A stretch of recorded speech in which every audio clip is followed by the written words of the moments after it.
Olá, pessoal! Esse é o Tá na Rede Especial, um podcast do jornal O Dia.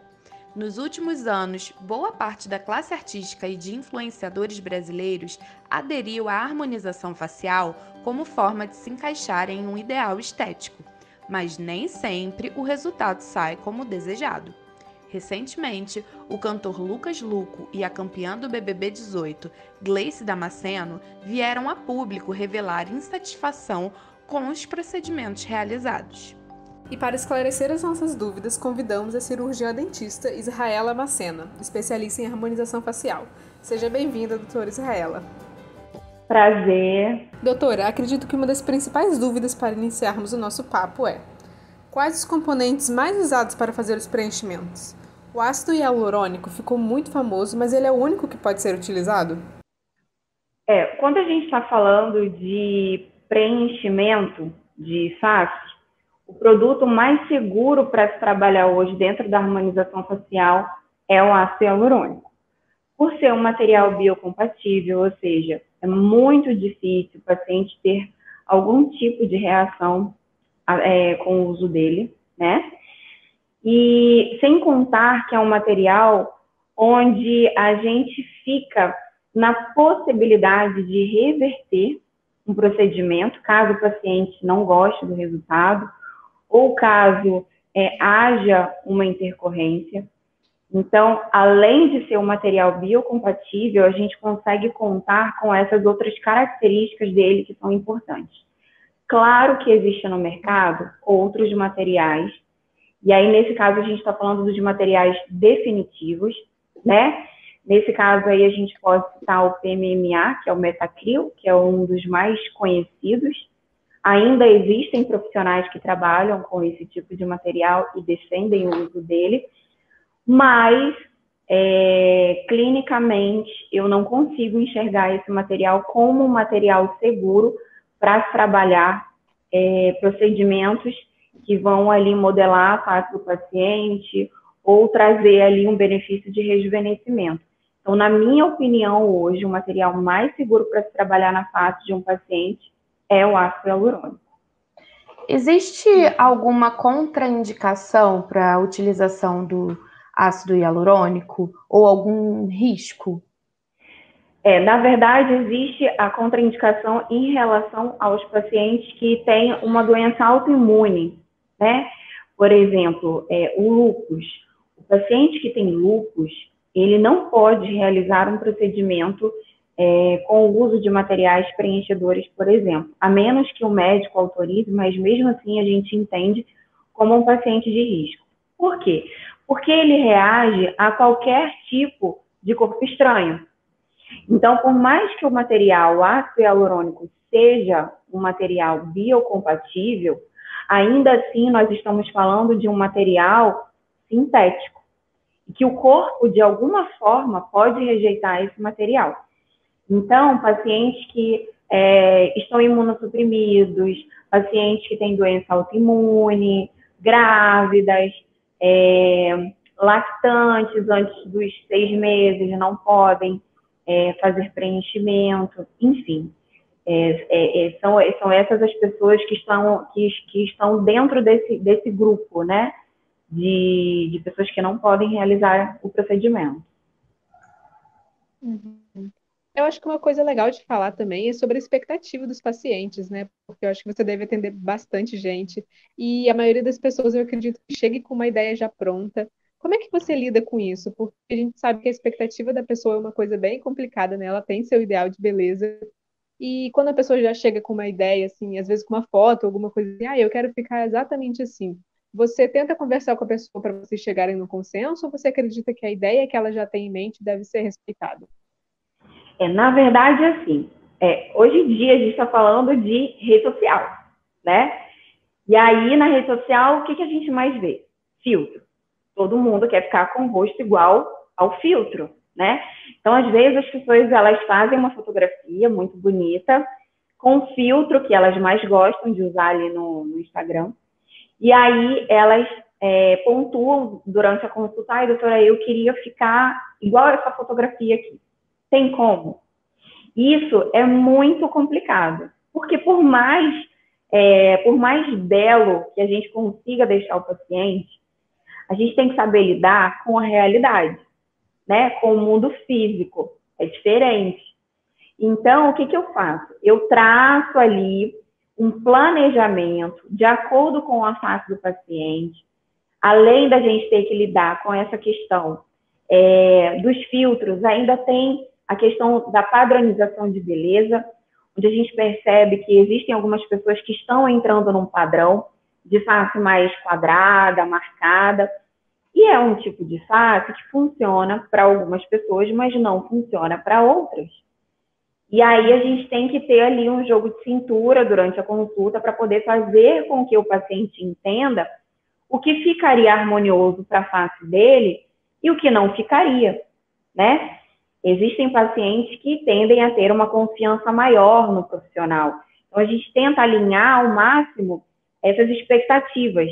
Eu não posso virar para um paciente e falar, olha, você vai ficar incrível, você vai ficar Angelina Jolie, sua boca vai ficar maravilhosa.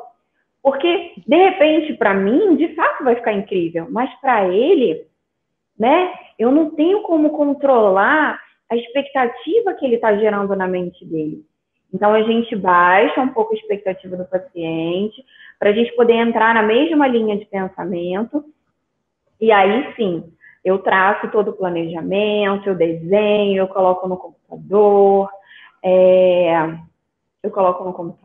para o paciente ter uma ideia de como que ele vai ficar, de como que ele poderia ficar. E ali a gente vai ajustando uma linha de tratamento e a grande maioria dos pacientes aceitam e ficam muito felizes, né, no final. Agora, claro que tem aquela minoria que bate o pé e fala, não, eu quero isso, porque vai ficar bom, porque a minha amiga fez. E aí, nesse caso, eu costumo pedir... Gente, minha Siri ativou aqui. E aí, nesse caso, eu até peço para esse paciente buscar um profissional onde ele vai conseguir ter mais essa linha de pensamento dentro daquilo que ele busca. Mas é algo muito complicado que a gente tem que saber lidar muito bem, porque senão a gente tira o paciente da naturalidade, do belo que ele busca, a gente acaba levando ele para um exagero completamente desnecessário.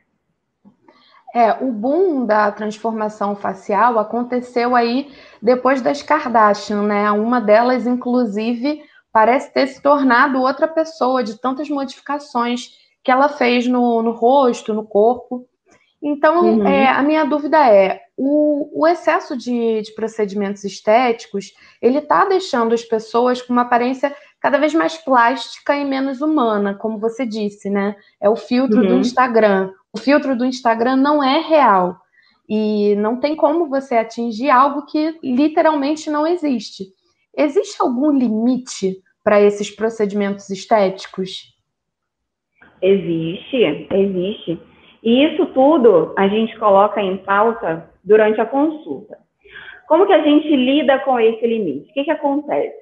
Às vezes o paciente chega, nunca fez um procedimento estético, mas ele quer se cuidar, ele quer ficar bonito, quer se olhar no espelho, quer se sentir bem, né?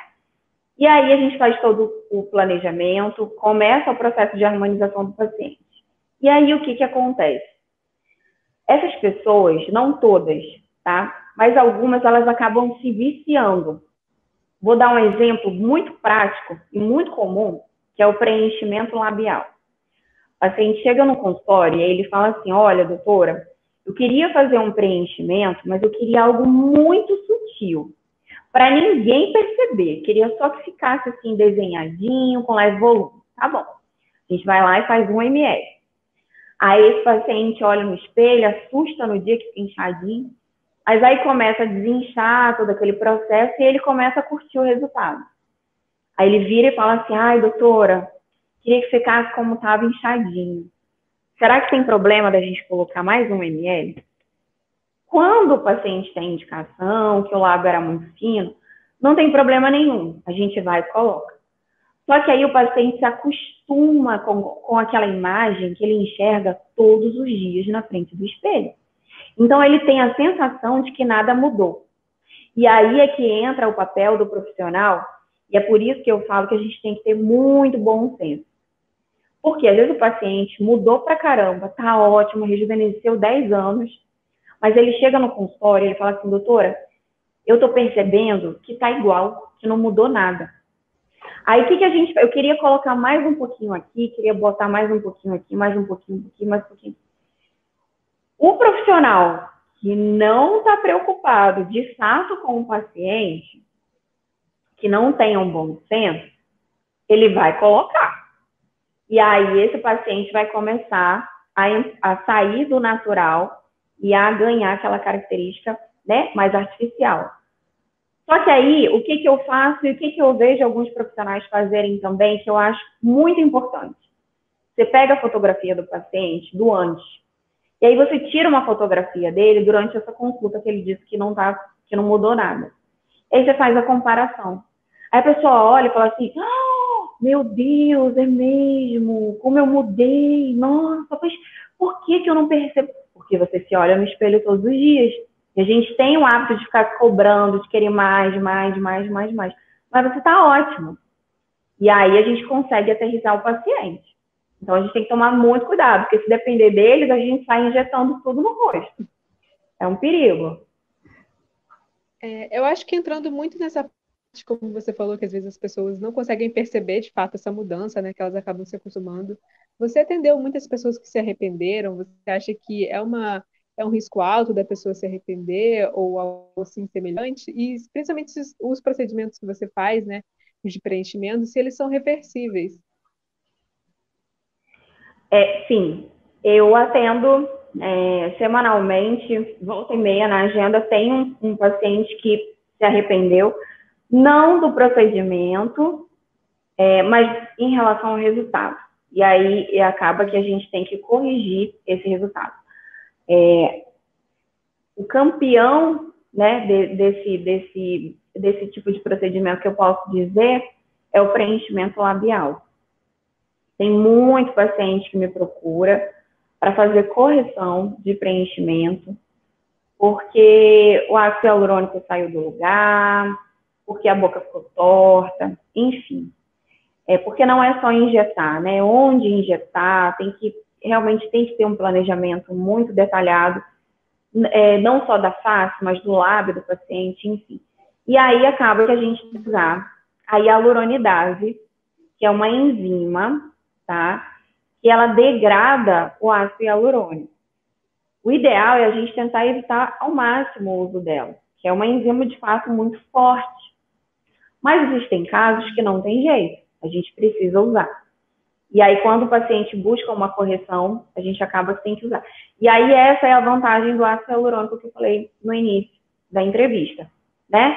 A gente tem essa possibilidade, porque eu já recebi uma paciente também que fez um procedimento com PMMA, não gostou do resultado e, infelizmente, eu não pude ajudá-la da maneira com que ela queria. Então, assim, é muito complicado. Agora, com relação ao ácido hialurônico, a gente tem essa possibilidade, né? Então, nesse caso, sim, muitos pacientes buscam a reversão do procedimento, mas no intuito de encontrar aquele resultado que eles realmente buscam, né? Da naturalidade, do detalhe, do desenho, do contorno bonito, sem o exagero. E aí, às vezes, acaba que faz em alguns lugares, enfim. Não gosta, procura um profissional que eles confiam e aí a gente consegue reverter. Eu esqueci sua segunda pergunta, desculpa. Não, era se poderia reverter, mas eu acho que aproveitando isso que você estava falando, você acredita então que seja mais fácil ajustar do que remover completamente, né?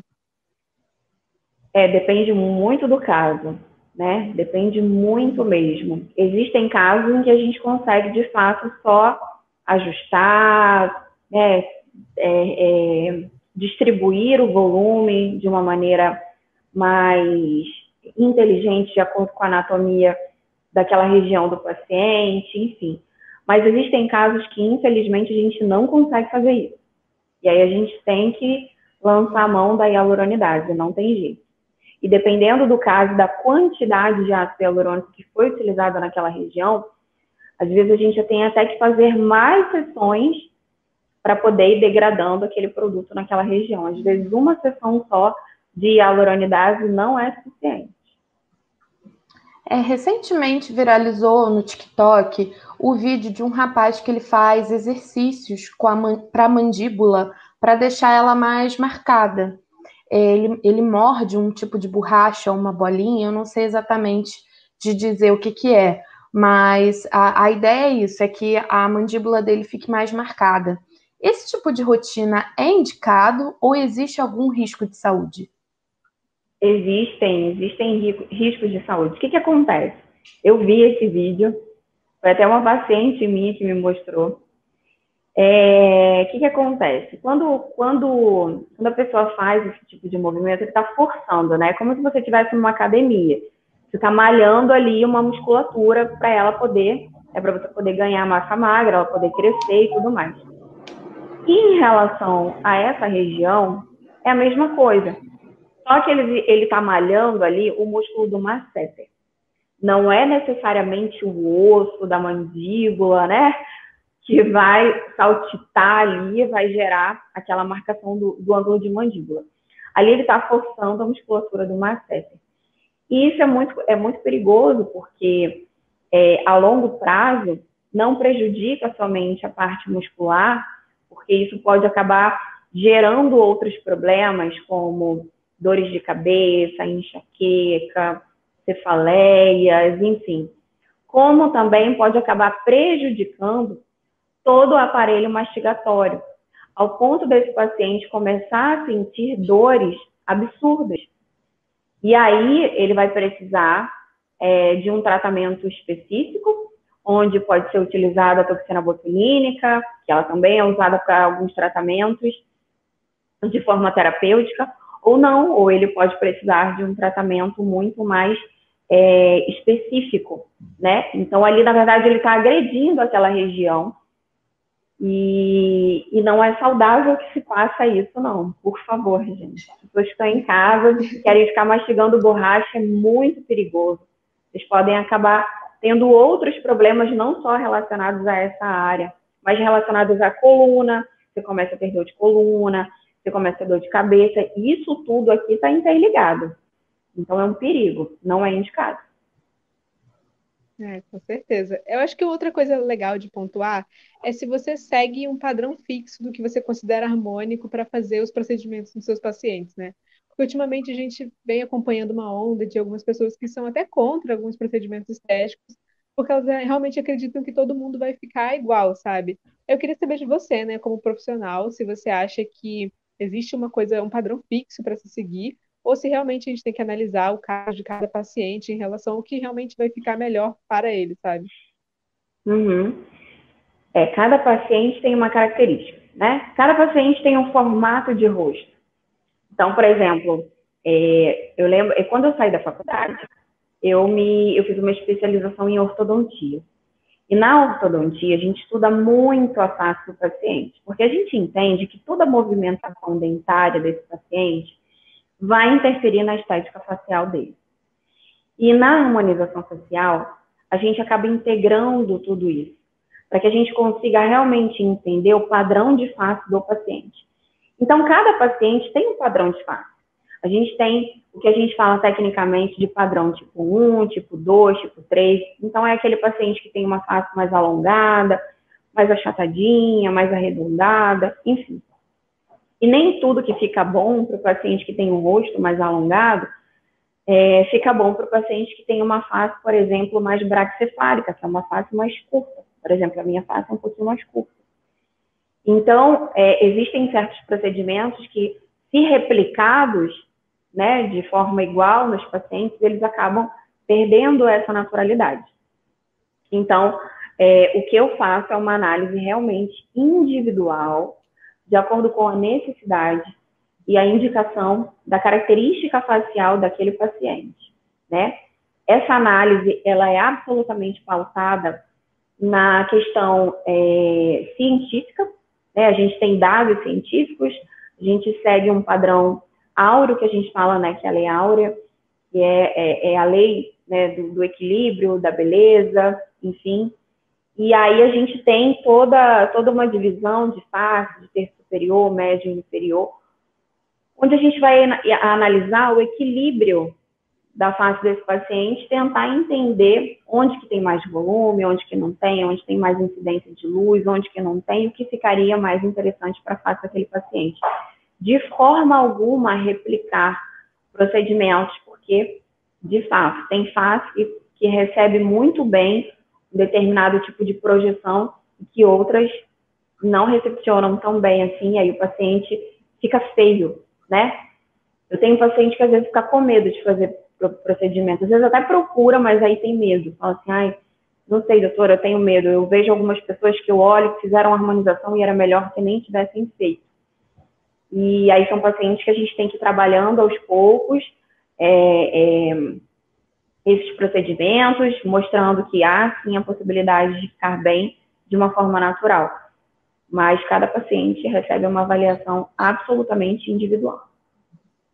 É interessante falar sobre a questão estética feita por um profissional, mas importante também é a parte da saúde.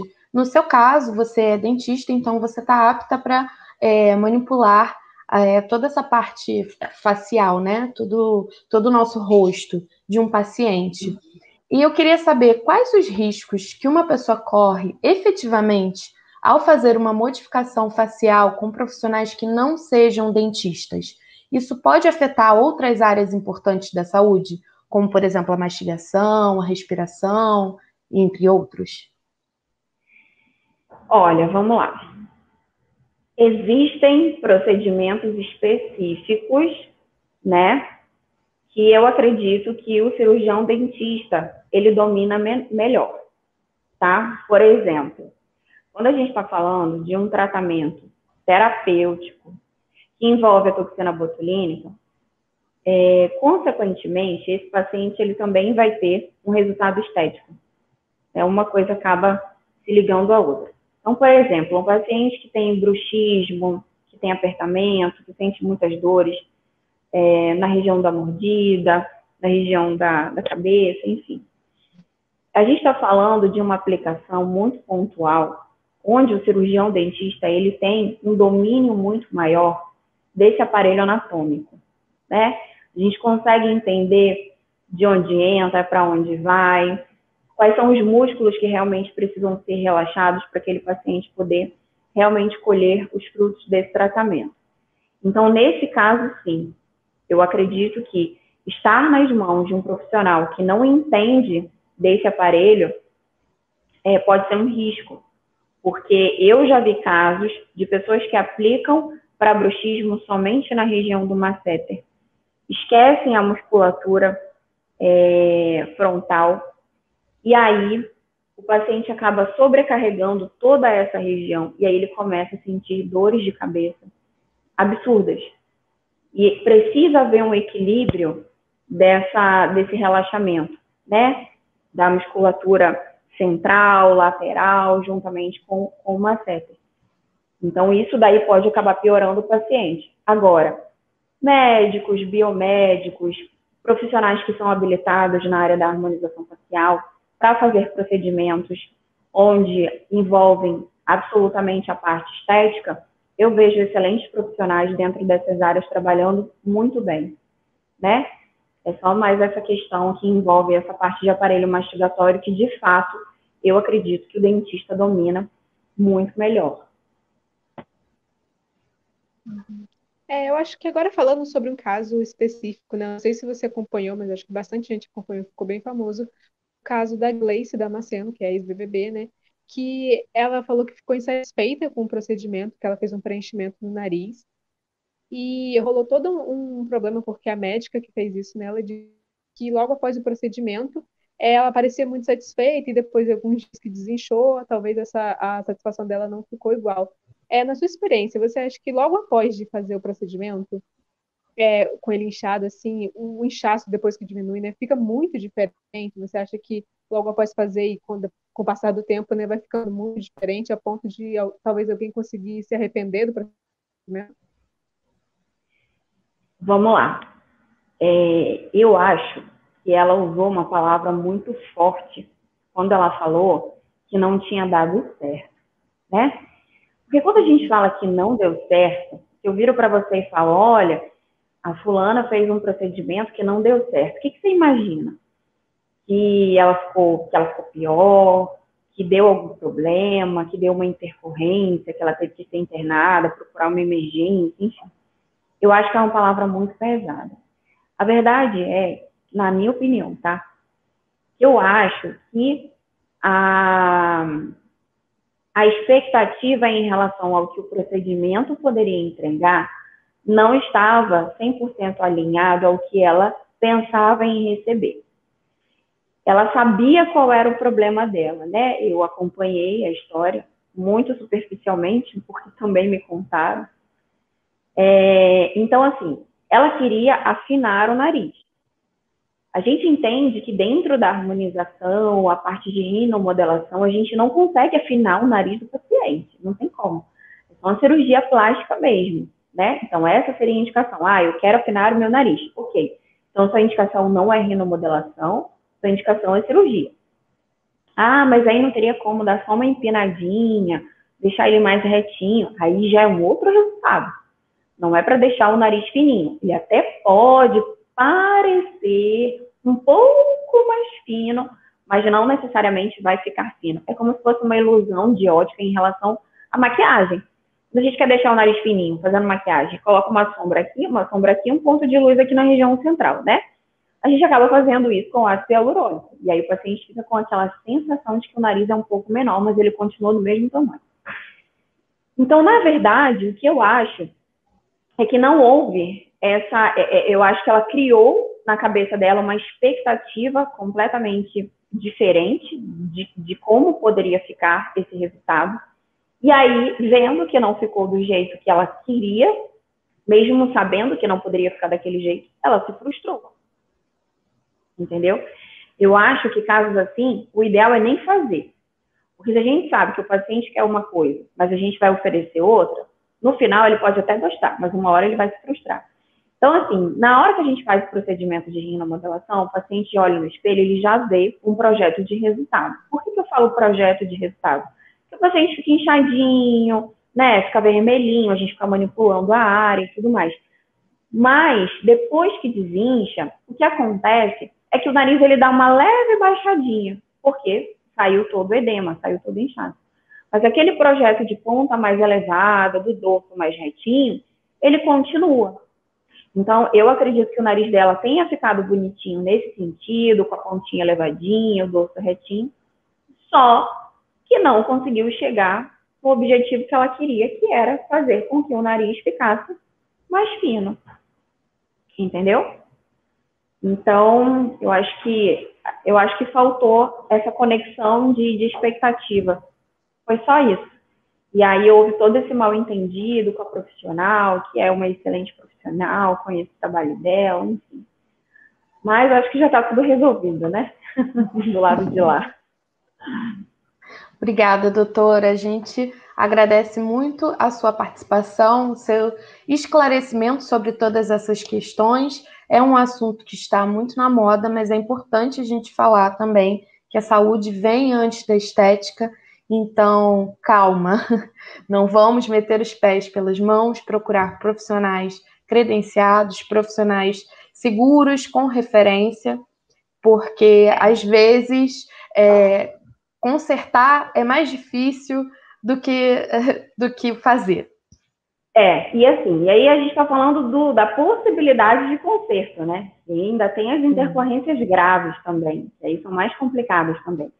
A minha dica é: procurem um profissional que, de fato, saiba o que está fazendo, que se preocupe, que você sabe que vai se preocupar com você, não só na hora da consulta, não só na hora do procedimento, mas principalmente depois. Um profissional que seja acessível, que você consiga enviar uma mensagem caso você sinta algo diferente, caso você tenha alguma dúvida, uma pessoa que, de fato, seja próxima de você, porque eu acredito que tudo que envolve a harmonização facial, o profissional ele tem que ser acessível. E, às vezes o paciente, ele não, por mais que a gente explique, ele não sabe o que é normal, o que não é, e estar ali para orientar o paciente é muito importante, né? E, acima de tudo, buscar um profissional que tenha bom senso e que tenha experiência e que, além de saber fazer, saiba também reverter qualquer tipo de intercorrência que possa vir a acontecer. É isso, pessoal. Ficamos por aqui. Essa edição teve apresentação e roteiro de Isabela Hernandes e minha, Marina Aires, com edição de Letícia Carvalho. Obrigada a todos e até a próxima!